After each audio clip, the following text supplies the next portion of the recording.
In this video, I'll show the changes for Overgrowth Alpha 166, which you can try if you've pre-ordered. This week I started working on sharp collisions for thrown weapons.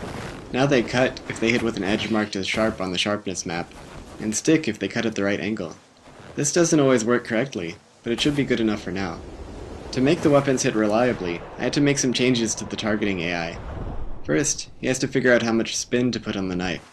At close range, he just uses a quarter spin throw, which is just enough to get it to point at the target.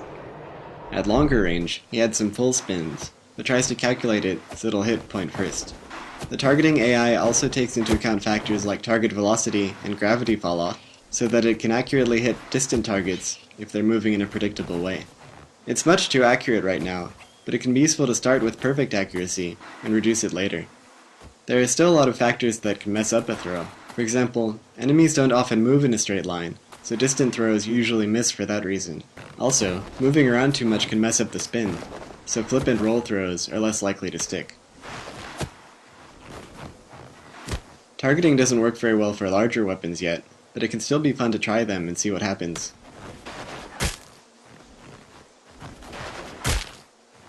You can now use the knife to take hostages, by holding grab when sneaking up on an enemy. This is different from the choke because they don't resist, so it's easier to move them around. If you press attack, you cut their throat, which incapacitates them a lot faster than the choke does. The speed of this attack makes it very effective when attacking groups. That's it for this week. If you'd like to pre-order and try the alpha for yourself, you can do that at wolfire.com/preorder. If you'd like to hear about development news as soon as it happens, you can follow me on Twitter @wolfire.